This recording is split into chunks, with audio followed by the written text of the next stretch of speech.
الذين آمنوا وتطمئن قلوبهم بذكر الله ألا بذكر الله تطمئن القلوب.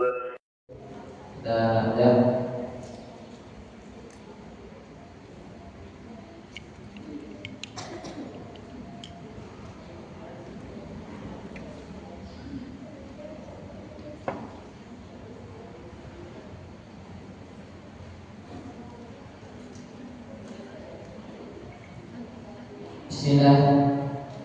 Assalamualaikum warahmatullahi wabarakatuh.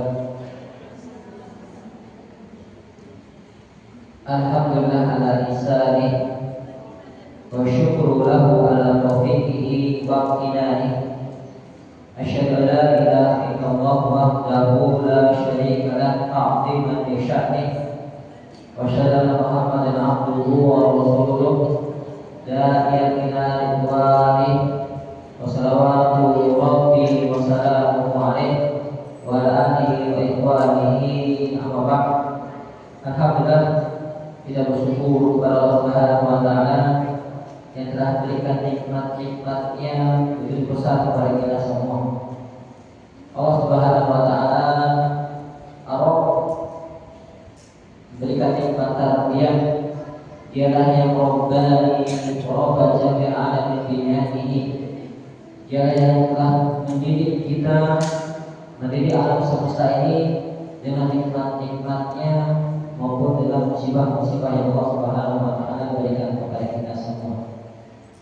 Kita bersyukur masih diberikan tarbiyah yang agung, yaitu tarbiyah imaniyah, pendidikan imaniyah agar kita mencapai kesempurnaan. Tarbiyah sebuah peristiwa insya syai'in syai'an fasai'an, menumbuhkan sesuatu sedikit demi sedikit. Dalam artian Allah Subhanahu wa taala menumbuhkan manusia ini, hamba-hambanya, dengan pelajaran-pelajarannya sedikit demi sedikit ila hadil kamal, menuju kepada kesempurnaan. Subhanahu wa ta'ala yang telah memberikan nikmat-nikmat tersebut kepada kita dan menginginkan kita agar kita sempurna. Demikian pula dalam setiap ujian-ujian hidup, takdir-takdir buruknya, Allah Subhanahu wa ta'ala telah menyiapkan kepada kita sebuah hadiah sempurna bagi diri kita, yaitu di sana ada pahala sabar, pahala bergantung kepada Allah Subhanahu wa ta'ala, dan masih banyak sekali tarbiyah Allah Subhanahu wa taala inginkan pada diri kita. Ibu-ibu dirahmati Allah Subhanahu wa taala, ialah wasbahu alaihi ni'amahu dhahirah wa batinah. Ialah yang akan menyempurnakan nikmat-nikmat tersebut, ialah Allah Subhanahu wa taala yang akan berikan keutamaan pada makhluk-makhluknya. Tatkala kita mendapatkan nikmat, kita mampu bersyukur kepada Allah Subhanahu wa taala, itulah yang baik bagi diri kita. Itulah fadlu minallah, keutamaan yang Allah berikan kepada kita. Setelah nikmat, kemudian Allah tambahkan nikmatnya karena kita mampu syukuri nikmat tersebut. Kemudian tatkala kesempitan hidup, Allah menguji kita dengan kesulitan agar kita benar-benar bersabar atas segala yang menimpa kita. Jadi masalah muslimin, bisa jadi musibah-musibah yang Allah berikan itu merupakan pintu kepada keberkahan, pintu kepada kebaikan-kebaikan yang lainnya. Nah, kita tidak tahu asa antuhibbu zai'at wa huwa syarrun lakum. Terkadang kita mencintai sesuatu namun itu buruk untuk diri kita. Wa asyaqqa zai'at wa huwa khairun lakum. Terkadang kita membenci sesuatu padahal itu yang baik untuk diri kita. Wallahu ya'lamu wa antum la ta'lamun. Allah Maha mengetahui takdir-takdirnya, keputusannya, dan itu mengandung hikmah yang agung kepada diri kita. Sedangkan kita sebagai manusia tidak mengetahui apa yang Allah persiapkan buat diri kita. Jadi apapun itu, mari kita hadapi percaya, husnudzon, yakin kepada Allah Subhanahu wa taala, pasti Allah Subhanahu wa taala akan memberikan kebaikan bagi setiap hamba-hambanya. Itu yang dirahmati Allah Subhanahu wa taala, telah kita beralih pada surut la ilaha illallah, telah kita pelajari bahwasanya la ilaha illallah sebuah kalimat yang ada konsekuensinya, bukan hanya sekadar diucapkan dengan lisan, bukan sekadar tertulis, namun ada konsekuensinya yang harus kita amalkan. Seorang yang telah mengucapkan la ilaha illallah tentunya ada tuntutan baginya. Di sana ada namanya rukun la ilaha illallah. Rukunnya yaitu menafikan seluruh sesembahan selain Allah Subhanahu wa taala dan menetapkan hak ibadah hanya untuk Allah Subhanahu wa taala. Inilah makna inna sholati wa nusuki wa mahyaya wa mamati lillahi rabbil alamin. Sungguhnya ibadahku, sholatku, hidup dan matiku hanya untuk Allah Subhanahu wa taala, tidak boleh kita paringkan kepada siapapun, walaupun sedikit pun. Inilah makna iyyaka na'budu wa iyyaka nasta'in. Hanya kepada Allah ya Allah kami beribadah dan hanya kepada Allah kami menyembah. Ada kalimat hanya, maksudnya membatasi ibadah hanya kepada Allah Subhanahu wa taala. Ada pun yang lainnya kita berlepas diri dari sesembahan selain Allah Subhanahu wa taala. Inilah dua rukun tauhid yang harus ada di dalam ikrar la ilaha illallah. Kemudian syarat la ilaha illallah telah berlalu pembahasannya. Kita harus punya ilmu, mengilmui kalimat yang hak ini, mengilmui apa saja konsekuensinya, mengilmui apa saja yang harus kita penuhi, mengilmui apa saja yang harus kita hindari dari kalimat la ilaha illallah ini. Karena setiap ibadah apapun itu harus berdasarkan ilmu. Allah akan menuntut seorang hamba tentang ilmu, apalagi dari yang agung tentang persaksian tauhid, maka kita dituntut benar-benar untuk yakin atau mengilmui kalimat ini. Fa'lam annahu la ilaha illallah. Fa'lam ilmuhilah annahu, bahwasanya yang paling agung itu adalah kalimat la ilaha illallah. Tidak ada ilah sesembahan yang perlu diibadahi hanya Allah Subhanahu wa taala. Ma'rifatu syai' bidalil, ma'rifatu la ilaha illallah bidalil, mengetahui la ilaha illallah dengan dalil-dalilnya. Karena tidak ada pembebanan kecuali kita harus memahami yang mengilmui hal tersebut. Seorang yang telah terangkat akalnya, dia jahil, maka tidak akan dibebani oleh dosa iman. Adapun orang-orang yang normal, dia tidak pura-pura bohong, orang normal yang dia itu sehat, maka tetap dibebani makna la ilaha illallah ini. Kemudian berikutnya, ilmu yang dia yakini harus membuahkan yang namanya rasa yakin.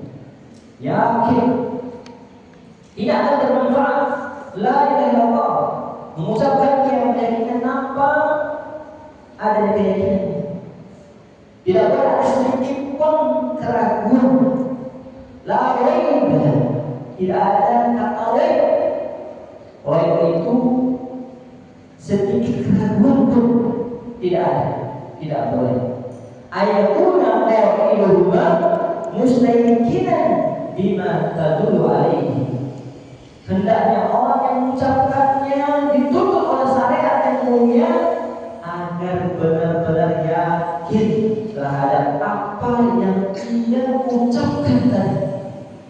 Baik ada syakkan atau murtaban, seandainya dia itu ragu atau ragunya sedikit, bima tadullu alaihi lam tanfa'hu hadhihi kalimat, maka kalimat ini tidak akan pernah bermanfaat bagi dirinya. Iman itu masalah keyakinan. Kalau tidak yakin berarti tidak iman. Oleh karena itu Allah Subhanahu wa taala menyeru innamal mu'minun. Siapa orang yang beriman itu? Alladzina amanu billahi wa rasulihi. Mereka orang-orang yang beriman kepada Allah dan beriman kepada Rasulullah SAW.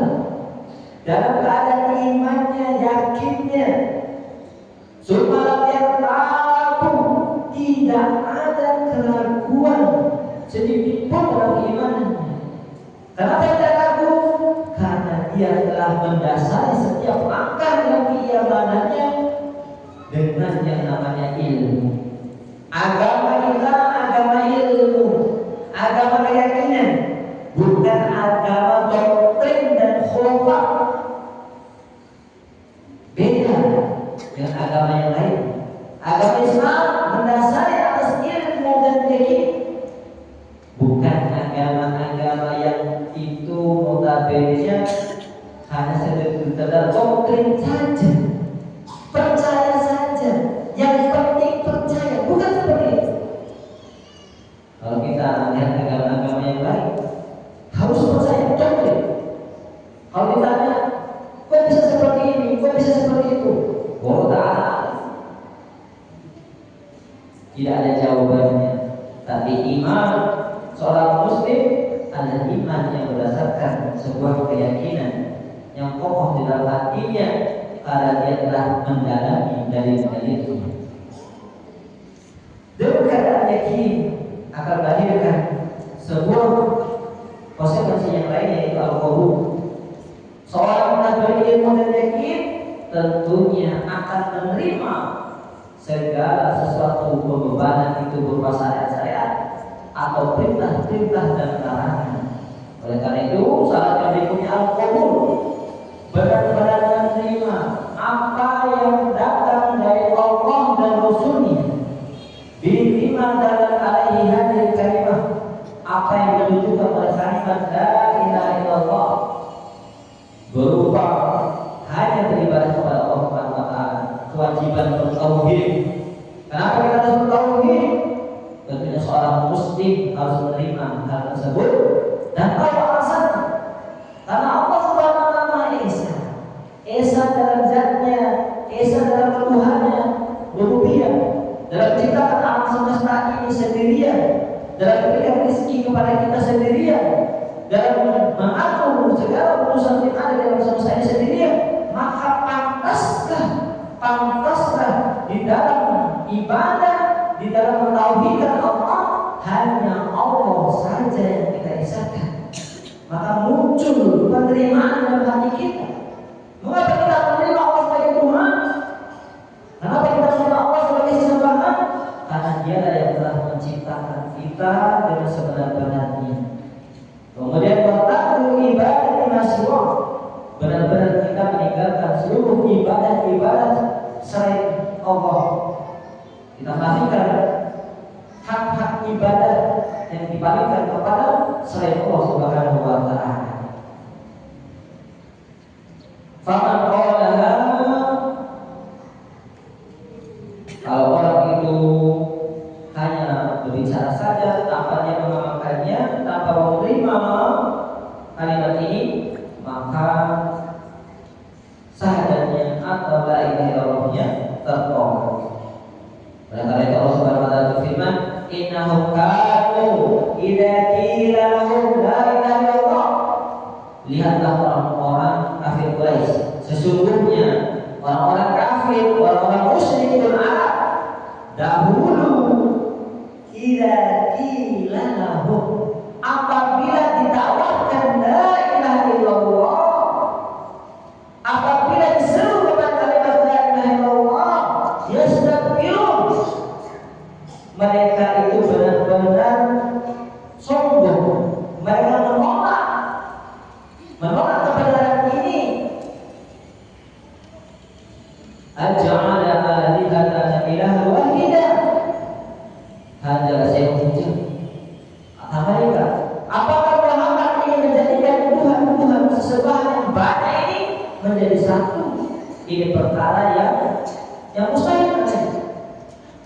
Mereka menolak kebenaran la ilaha illallah dan meremehkan pembawa la ilaha illallah. Nabi kita Muhammad SAW membawa kalimat ini, kalimat yang agung ini mereka remehkan. Dikatakan penyair, dikatakan penyihir, dikatakan pendusta. Auzubillah summa auzubillah. Gara-gara mereka tidak mengilmuinya, mereka tidak meyakininya, maka mereka tolak mentah-mentah kalimat ini. Oleh masyarakat muslimin, al-inqiyadu bil-ta'ah.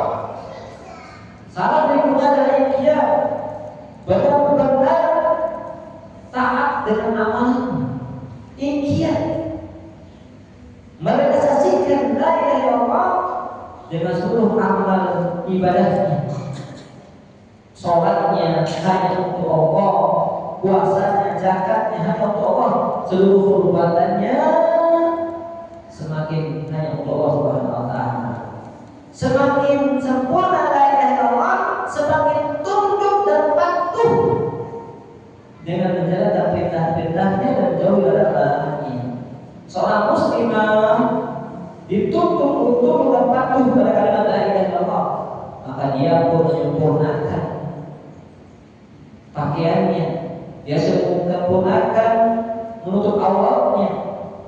Semakin dia mengkaji la ilaha illallah, semakin terlihat pada anggota badannya, pada tutur katanya, pada perbuatannya, dan semakin terlihat pada muamalahnya bagi manusia. Semakin ia mempelajari la ilaha illallah, semakin sempurna makarimah akhlaknya. Oleh karena itu Allah Subhanahu wa taala berfirman, wa may yuslim wajhahu ila Allah, dan orang-orang yang muslim pasrah pasrahkan wajahnya kepada Allah Subhanahu wa taala, bahwa muhsinun, ialah orang yang berbuat baik sejati.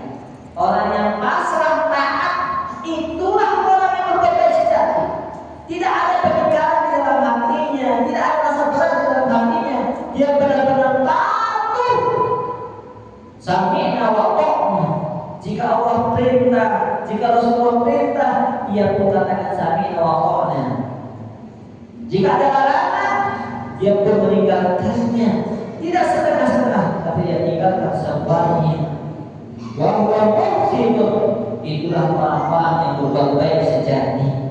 Faqad istamsaka bi urwatil wuthqa, itulah caranya agar dia itu benar-benar memegang tali kepada Allah Subhanahu wa taala.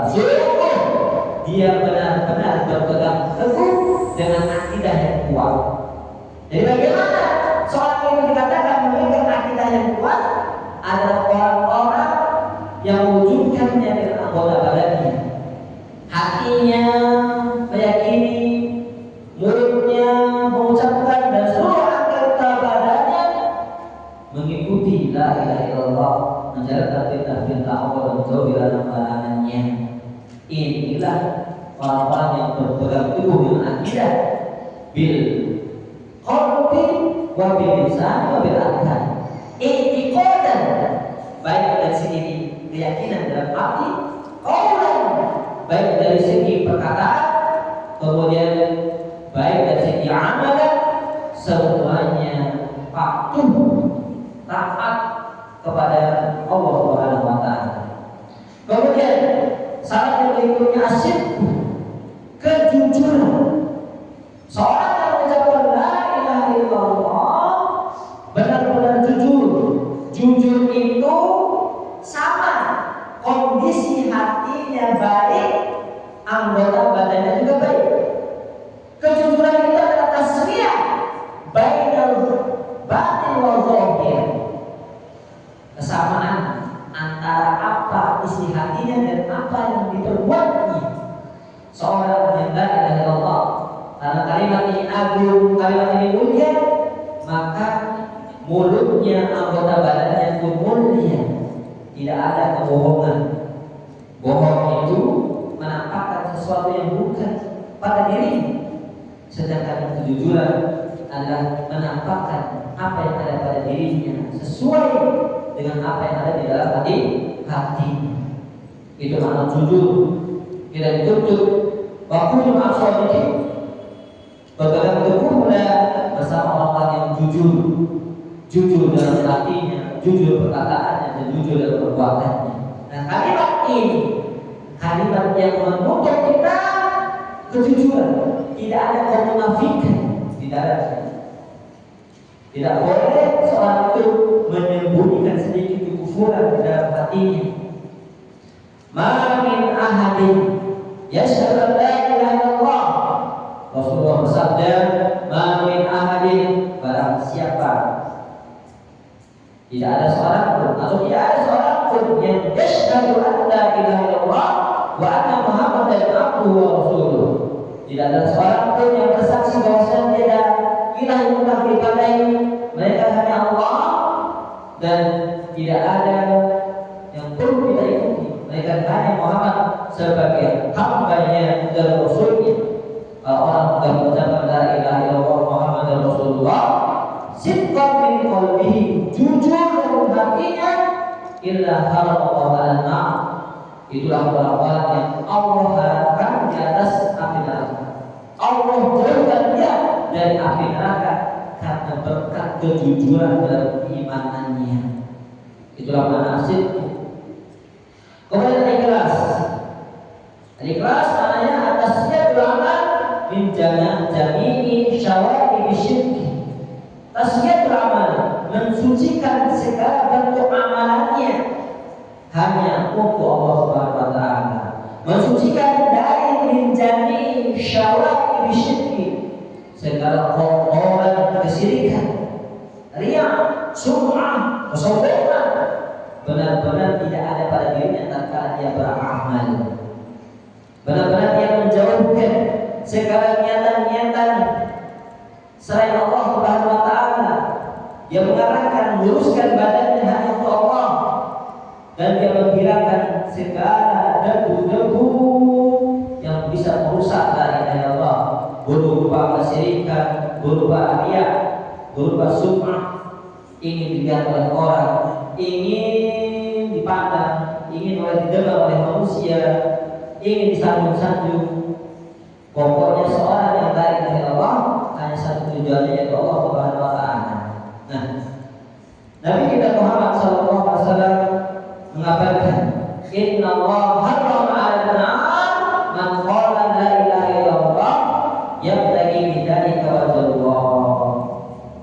Sesungguhnya Allah Subhanahu wa taala harrama, berkali-kali akan mengharapkan atas neraka bagi siapa? Bagi yang mengqala la ilaha illallah, benar-benar dan berkali-kali Allah akan selamatkan orang-orang yang mengucapkan la ilaha illallah, yang di dalam ucapannya itu mengandung yabtaghi bidzalika wajh Allah, benar-benar ikhlas, benar-benar mengharapkan wajah Allah, perjumpaan dengan Allah, cintanya hanya untuk Allah, harapnya hanya untuk Allah, rasa takutnya, pengagungannya hanya untuk Allah. Itulah mengharap wajah Allah. Seorang yang mukhlis dituntut untuk beribadah karena cinta kepada Allah. Seorang yang mukhlis dituntut dalam ibadahnya mengagungkan Allah Subhanahu wa taala dalam segala syiar-syiarnya, dalam setiap pelajaran iman, benar-benar dia mengagungkan Allah Subhanahu wa taala. Seorang yang ikhlas dituntut oleh Allah Subhanahu wa taala agar benar-benar mengharapkan perjumpaan dengan Allah, mengharapkan seluruh ganjaran dari Allah Subhanahu wa taala.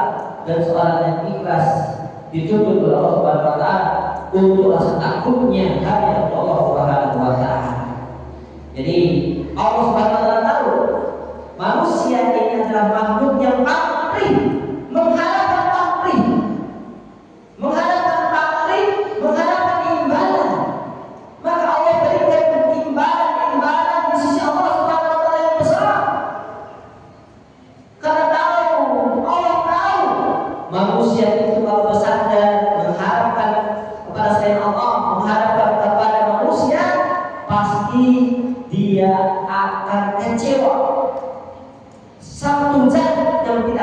mengecewakannya yaitu Allah Subhanahu wa taala, maka dia pasrahkan segala urusannya kepada Allah. Ikhlaskan segala amalannya hanya untuk Allah Subhanahu wa taala, karena tahu hanya Allah yang akan mampu mencukupi hamba-hambanya, yang tidak pernah membuat manusia itu kecewa, hanya Allah Subhanahu wa taala. Inilah ujian keikhlasan, ujian cintanya hanya untuk Allah, ujian cintanya hanya untuk Allah, rasa pengagungannya untuk Allah, rasa harapnya untuk Allah, dan rasa takutnya hanya untuk Allah. Oleh karena itu, seorang yang wajib beribadah dengan cinta, harap, dan takut. Itulah ikhlas. Sedangkan orang-orang yang beribadah dengan rasa cinta saja akan jadi orang-orang yang zindik, orang-orang yang munafik saja. Mulutnya mengatakan cinta,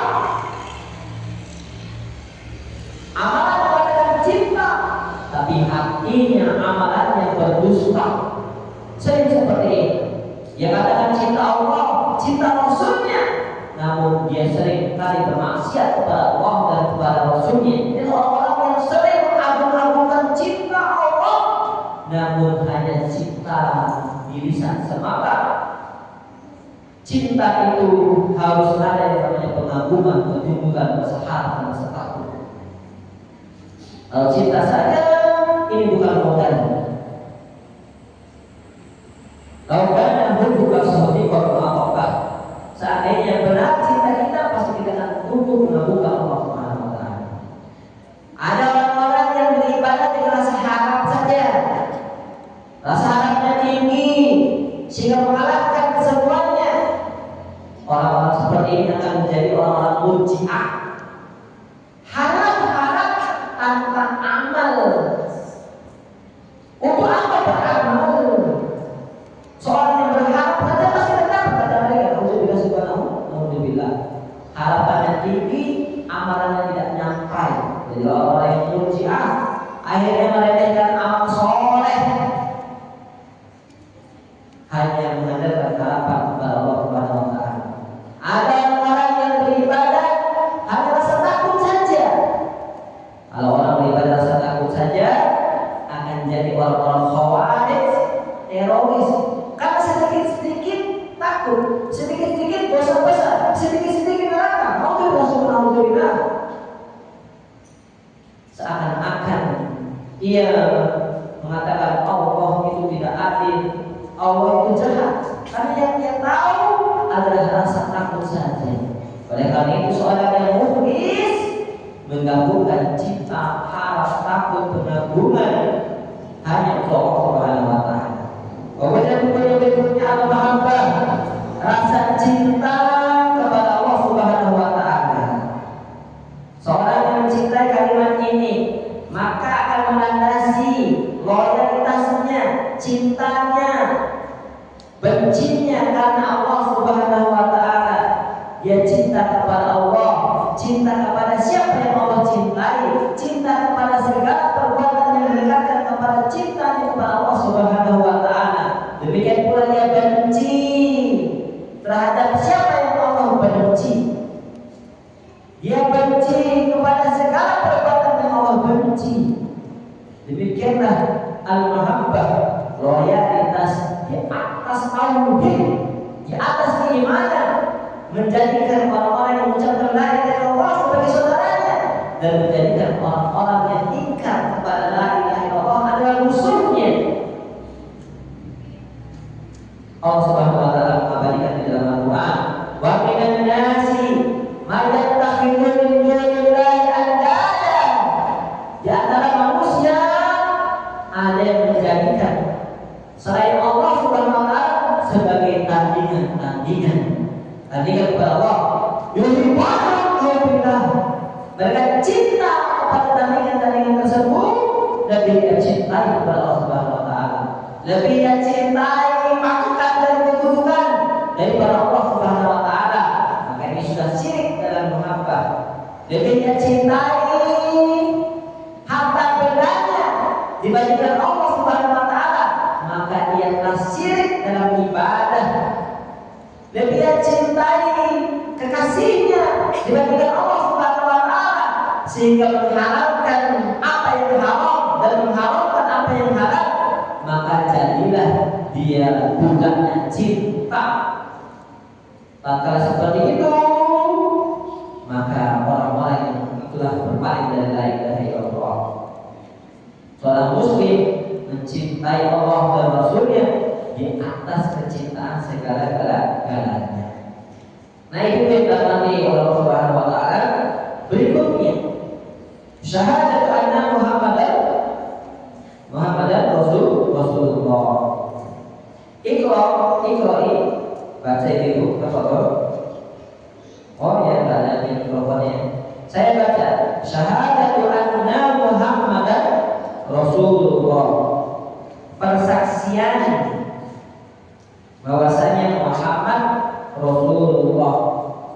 Iqrar bil qalbi, keyakinan dengan hati. Wa qaul bil lisani, wa nutq bil lisan, mengucapkan dengan lisan kita. Kemudian wa amalu bil arkani, kemudian benar-benar kita itu mengamalkan dengan anggota badan bahwasanya Muhammad Rasulullah. Maknanya apa? At-tasyrik, benar-benar meyakini, membenarkan, az-zazim, yang pasti, yang kuat, meyakini yang kokoh di anna Muhammadan, bahwasanya Muhammad itu atau Muhammad ibnu Abdillah huwa Abdullah wa rasuluhu. Huwa Abdullah wa rasuluhu al-mursalu ila nasi kafatan. Al-ma'na at-tasdiqu az-zazimu bi anna Muhammadan ibna Abdillahi sallallahu alaihi wasallam huwa Abdullahi wa rasuluhu al-mursalu ila nasi kafatan.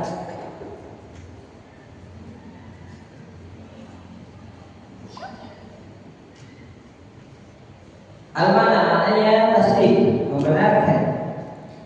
Al-jazim, yang kuat dan kokoh.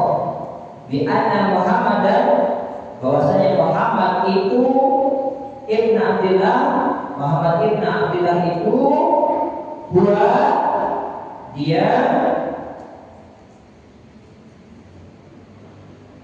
Abdullah, hamba Allah,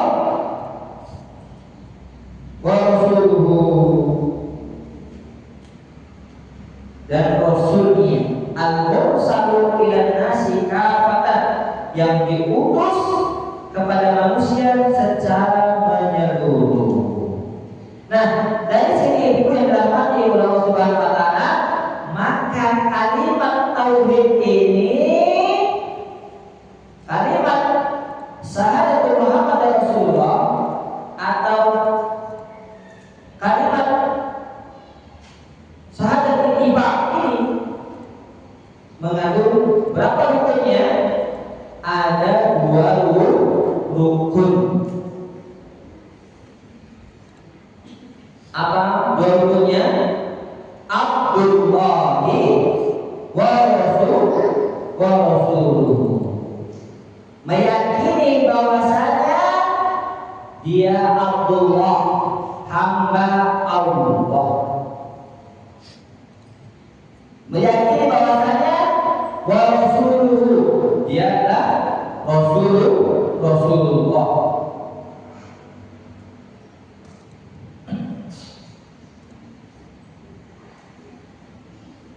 Jadi rukun syahadat Muhammad Rasulullah, rukunnya ada 2. Rukun yang pertama, Muhammad Abdullah, Muhammad itu adalah hamba Allah.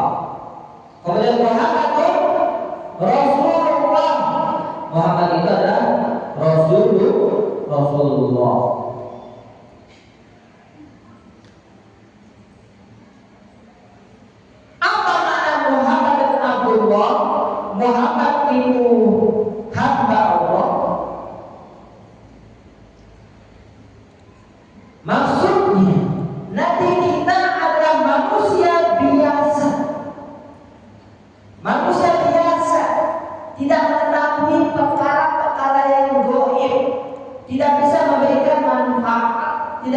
memberikan mudarat kepada kita, bahkan tidak bisa memberikan manfaat dan kemudaratan kepada dirinya.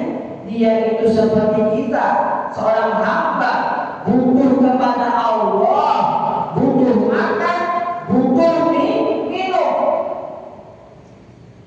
butuh makan dan tidak butuh minum, butuh makan dan butuh minum. Seorang hamba biasa, konsekuensinya tidak ada hak untuk diibadahi.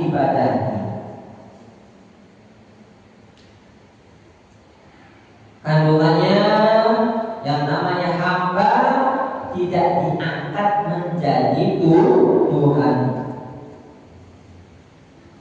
Rasul kita manusia biasa, tidak boleh dijadikan Tuhan, sesembahan. Rasulullah butuh makan, butuh minum sama seperti kita. Konsekuensinya Abdullah la yu'bad. Berbeda.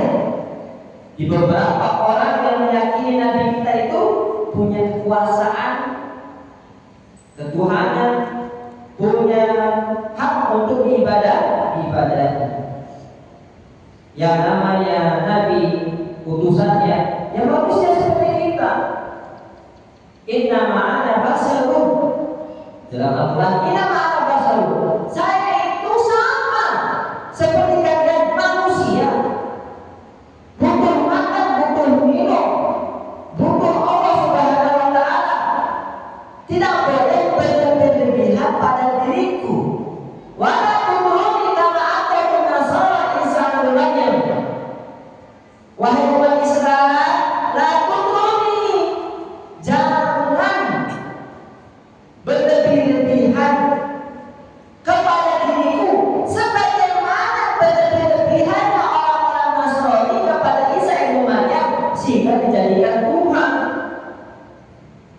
Tidak boleh kita berdoa, ya Rasulullah, selamatkan aku. Tidak boleh. Tidak boleh kita berkeyakinan bahwasanya Rasulullah mengetahui perkara-perkara yang gaib, tidak. Tapi kita percaya beliau hanya inna ma'ana basarun mislukum, seorang manusia. Akan tetapi wa rasuluhu, dia adalah seorang rasul yang Allah Subhanahu wa ta'ala berikan kitab, berikan risalah kepadanya. Manusia biasa, kemuliaannya dengan diutusnya menjadi rasul, dengan diturunkannya Al-Quran.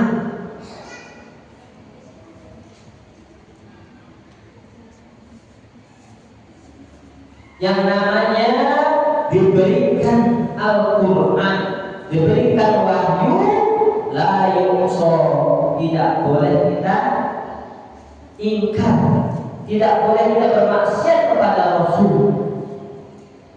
Wa ma arsalnaka illa kafatan linnas.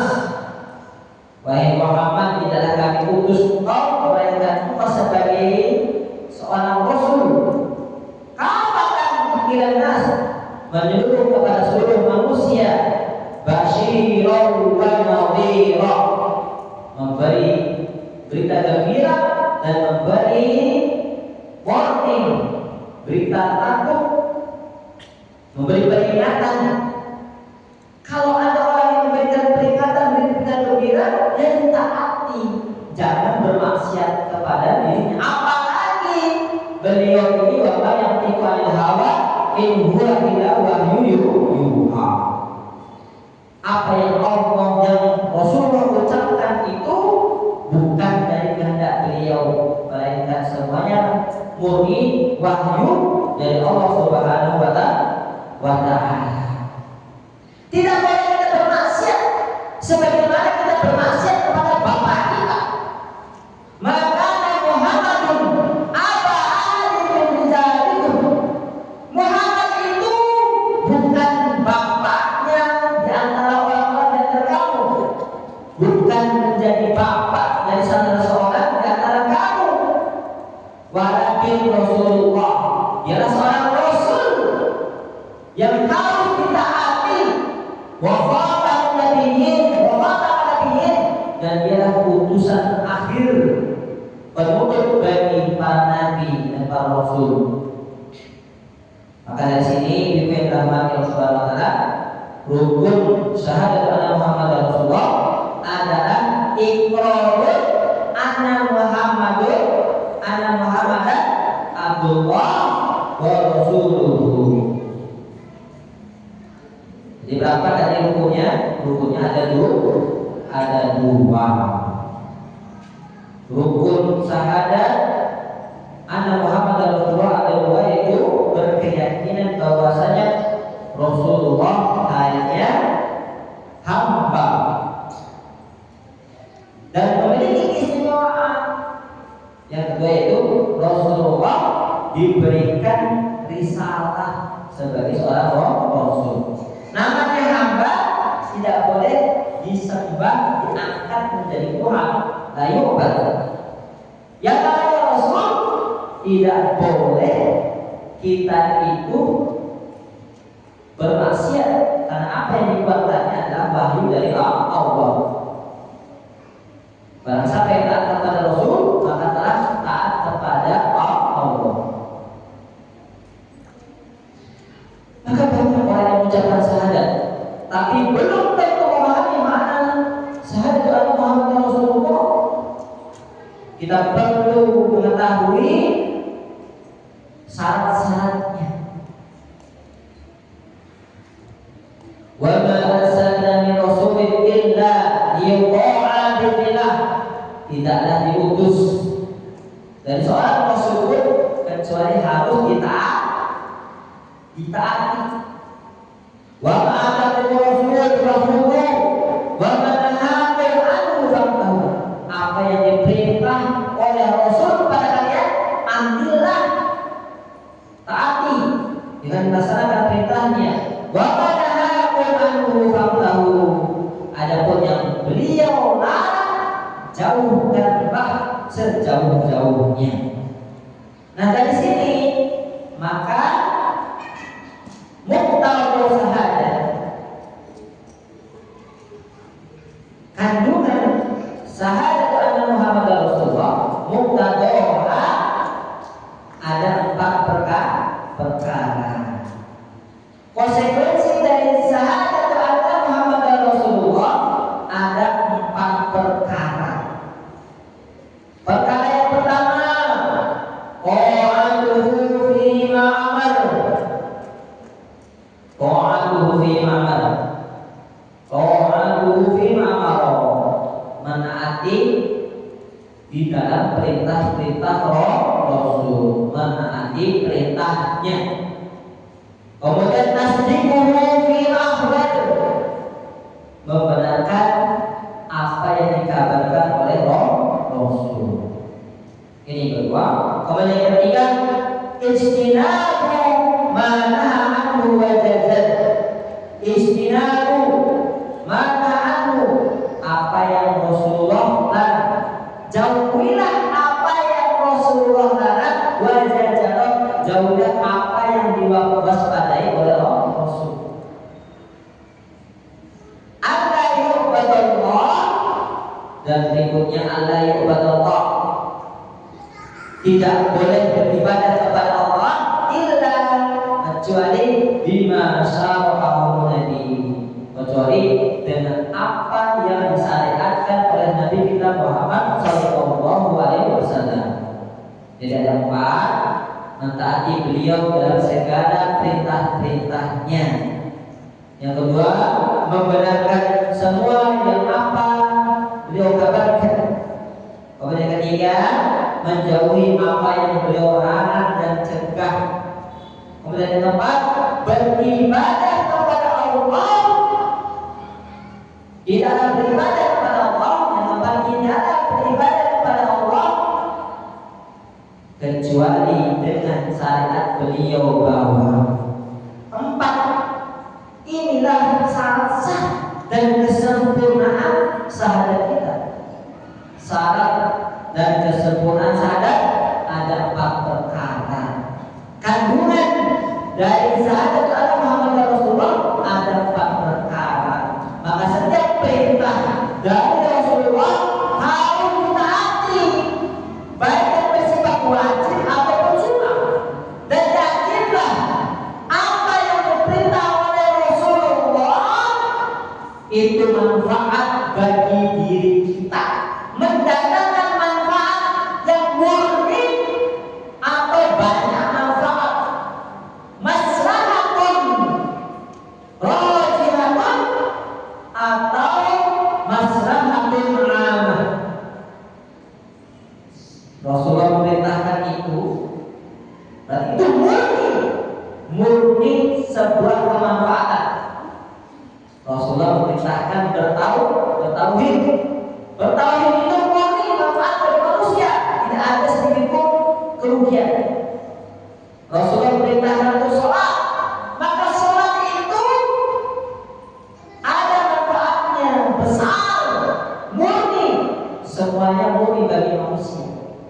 Atau yang kedua, tidaklah apa yang diperintahkan oleh Rasulullah kecuali ada maslahat yang banyak, walaupun sedikit pun.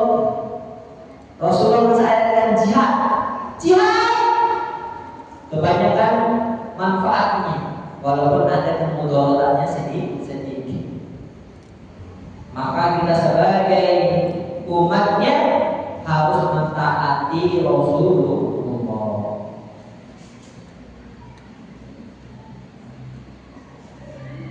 Wa ma atakumur rasul fakhudhu. Apa yang datang dari Rasulullah maka ambillah.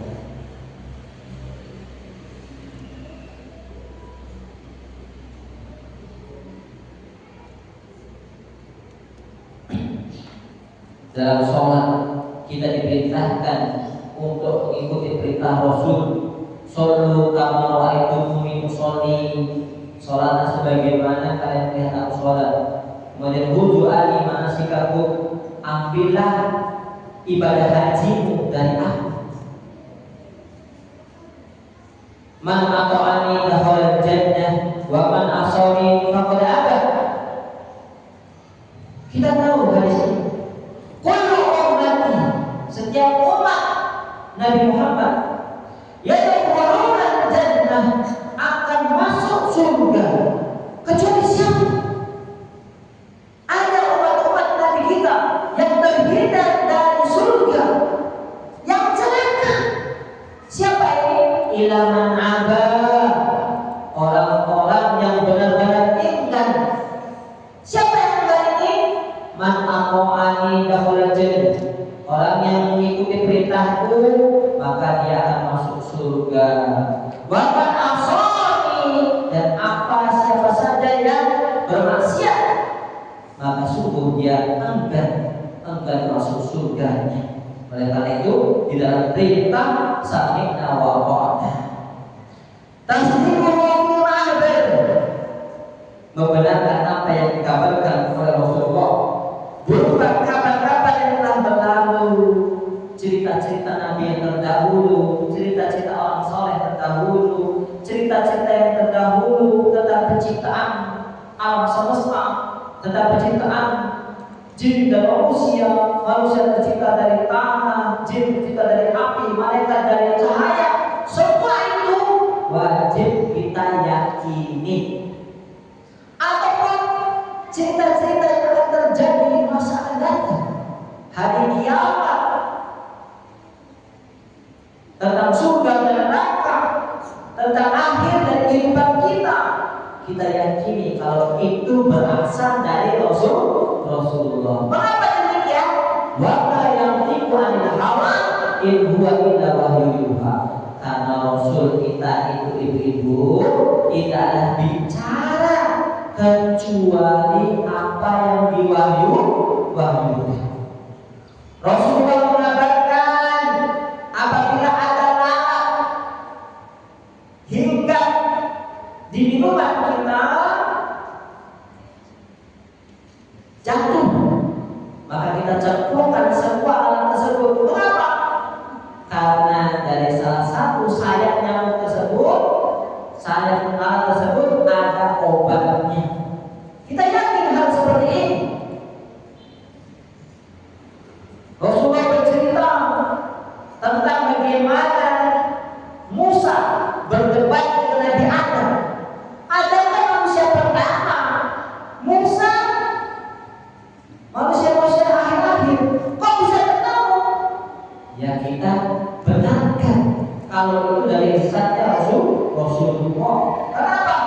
semuanya wahyu dari Allah, wajib kita taati. Kemudian yang berikutnya, wa mana'atu fantahu, tatkala apa yang dilarang kita jauhi sejauh-jauhnya. Istinabu mana'atu wajadah, benar-benar kita menjauhi apa yang dilarang oleh beliau dan apa yang diwaspadai oleh beliau, maka kita jauhi. Kenapa? Kita harus yakin dalam setiap larangan yang dilarang oleh Rasulullah ada mudarat, ada malah bahaya, baik bahaya yang besar bagi diri kita, semuanya bahaya, bahaya murni atau kebanyakannya bahaya, walaupun ada manfaatnya. Maka apa yang dilarang, mana itu anhu fastanibuh, mana itu anhu fastanibuh. Wahai umat Islam, apa saja yang aku larang, jauhilah sejauh-jauhnya. Mengapa? Karena di dalamnya ada bahaya. Kesyirikan ada bahaya yang besar bagi diri kita, yaitu neraka. Meninggalkan sholat, membangkang kepada Allah, melakukan kekufuran ada bahaya bagi diri kita, yaitu bahayanya neraka. Ustaz, homer Ustaz. Ya kenapa dengan homer? Homer kan ada yang menjadi jamu, ada manfaatnya bagi orang yang sakit Ustaz.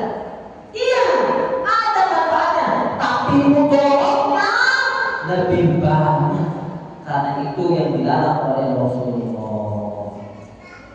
Apa yang dilarang oleh Rasulullah pasti berbahaya bagi diri kita. Kenapa tadi?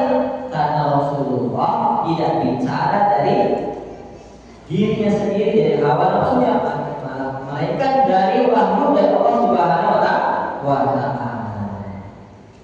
Kemudian rukun syahadat yang berikutnya atau kandungan dari syahadat yang berikutnya, alla yu'badallah illa bima syara'a.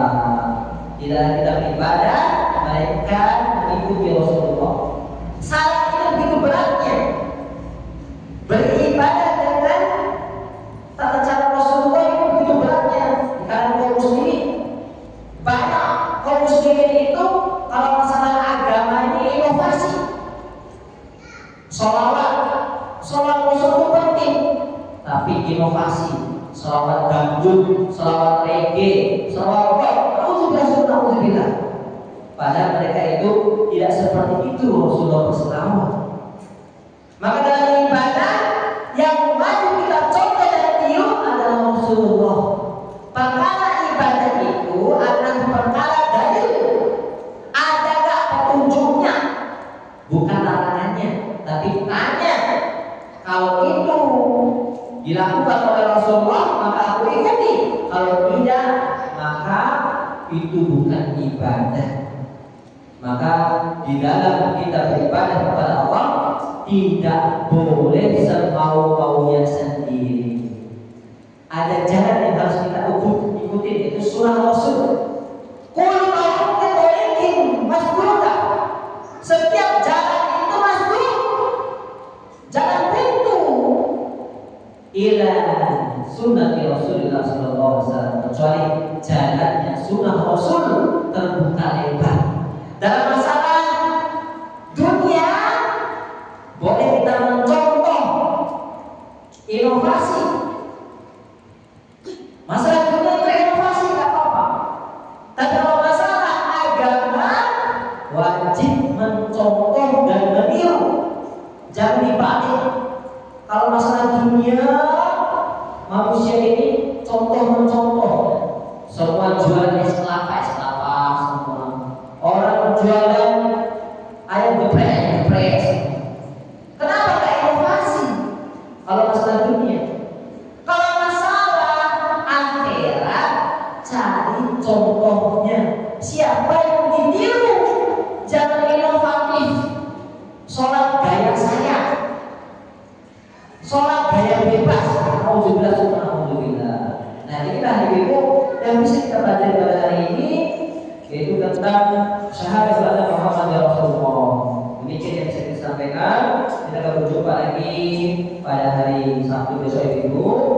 Yang belum hafal silakan persiapkan hafalannya, murojaah sedikit-sedikit karena nanti di akhir atau di awal bulan kita melakukan ikhtibar atau musyawarah bulan-bulanan.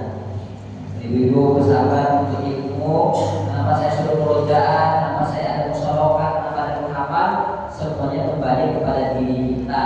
Manjada wajada. Barang siapa yang sungguh-sungguh pasti akan mendapatkan. Walladzina jahadu fina lanahdiyannahum subulana. Kesungguhan ibu-ibu di jalan Allah akan membuka kemudahan dalam menuntut ilmu. Yang sudah pasrah, Ustaz saya ikut kajian saja, ya nggak apa-apa. Kesungguhan ibu-ibu akan mengikuti kajian dulu, nggak mau, masya Allah. Allah akan balas dengan setimpal kebaikan yang begitu banyak. Demikian yang saya sampaikan. Billahi taufiq wal hidayah, wal inayah. Subhanallahumma wa bihamdika, asyhadu an la ilaha illa anta, astaghfiruka wa atubu ilaik. Akhiru da'wana alhamdulillahirabbil alamin. Assalamualaikum warahmatullahi wabarakatuh. الذين آمنوا وتطمئن قلوبهم بذكر الله ألا بذكر الله تطمئن القلوب